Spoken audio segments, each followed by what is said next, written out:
It is not Kyrie Irving's fault.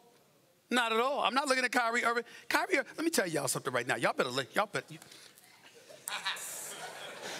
better start showing appreciation and respect for greatness. Let me tell you something right now. Kyrie Irving, listen, he can ball. We all know that. But there's certain people that can ball, and there's certain people who are box office. For example, we're in Charlotte, North Carolina. I got news for y'all. Kemba Walker's box office. Oh, yeah. Kemba Walker's box office. UConn. Let's be clear. He's a little mini Kyrie. He's a mini Kyrie. So what I'm saying to you is this. Kyrie Irving, even though you saw the Boston Celtics succeed without Kyrie Irving and Gordon Hayward, Kyrie Irving played over 50 games. Kyrie Irving got hurt late in the season last year, and they made a playoff run. But they were winning games when he was on the court throughout the regular season. It is Gordon Hayward who got hurt 5 minutes, 10 minutes into his career as a Boston Celtics.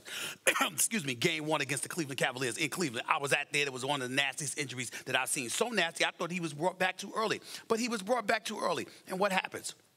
Brad Stevens, who he coached at Butler. He coached Gordon Hayward at Butler. I got to take care of my boy. Let me reinsert him into this lineup. Forget how it's going to compromise Jason Tatum. Forget how it's going to compromise Jaylen Brown. Forget how it could potentially compromise Terry Rozier. Because even though Gordon Hayward had a really good game the other night when he went up against Philly and the win in Philadelphia, the fact of the matter is when he is on the court, they are slower. They are not as athletic. And it inhibits Terry Rozier to a degree, who's playing for a new contract. So what happens? Think about, and I'm not trying to knock or throw shade on Gordon Hayward. He's a really good player, and I think next year he'll be considerably healthier. He was and will be a really good player. That's right, he will be. Now he's okay. But here's the problem. Terry Rozier is looking for a new contract. Kyrie Irving is going to be a free agent. Jaylen Brown is a young cat on to come up along with Jason Tatum thinking the team was theirs. So you got all of this going on. You insert this man into that equation, basically calling for young players to make adjustments. And you got the brilliancy of Danny Ainge, who was a bit too brilliant for his own good in terms of trying to re-ingratiate Gordon Hayward, because you're trying to justify the $131 million contract you gave this man. All of this stuff is going on, and we're looking at Kyrie. Kyrie is the problem. What drug are you sniffing, Basketball America? It is not Kyrie that's the problem. It is the Boston Celtics. They'll get it together. I believe in them, but he ain't the problem. I'm sniffing oxygen. I'm sniffing reality is what I'm sniffing. Look, everyone knows Kyrie is an issue. The question is, how much is he to blame? How much is everyone else? Richard Jefferson on this show, I know you were watching yesterday, sick with the flu at home, watching First Take, your baby. Yeah. I know you were watching. Richard Jefferson, what he said. I had to watch to make sure I kept y'all in line, but go ahead. He said, look, it's not just Kyrie, it's all the other players who have their minutes reduced. Like, they have a better time because they get more touches when Kyrie's off the floor because he's ball dominant. But they need to change their attitudes too. Right? Like, it's not just, oh, Kyrie wants to monopolize the ball. Kyrie, share the ball. Hold on a second. Kyrie should make you guys better. You have to accept your roles, and I'm with Richard Jefferson on that. But here's the thing, Kyrie, you're the best player on the team. You want the responsibility of having your own team. You are the leader and certainly want to be the leader. It is incumbent upon the leader to figure out a way to get this group of guys as far as they can.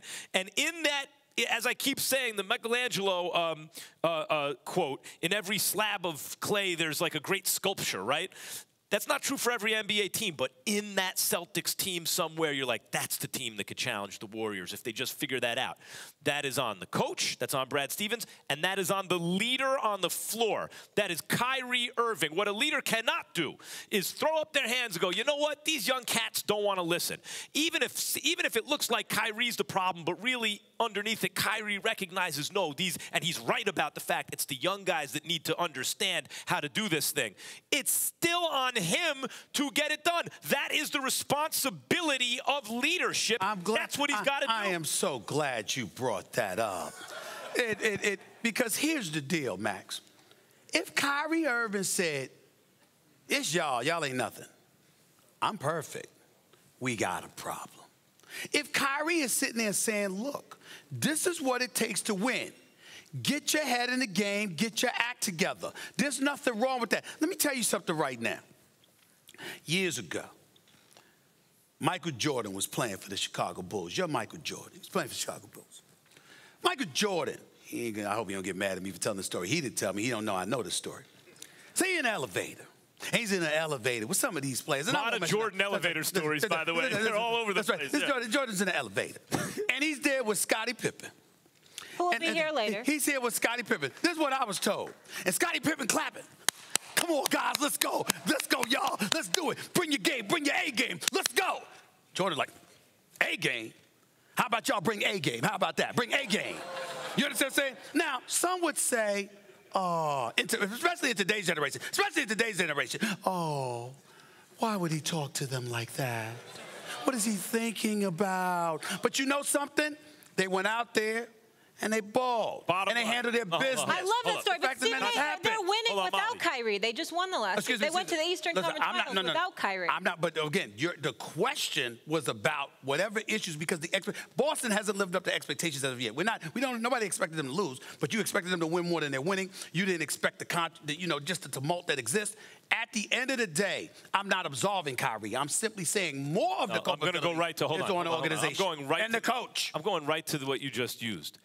If the Bulls didn't win a championship, no one's trying to hear, well, the guys didn't want to play. That's on MJ. MJ, get it done. No excuses. The history books don't want to know, and the arguments in the barbershops, on street corners, on TV years from now don't want to, well, Jaylen Brown had his feelings hurt. No one's trying to hear it. Kyrie, you had a squad. What did you do? You know what MJ did?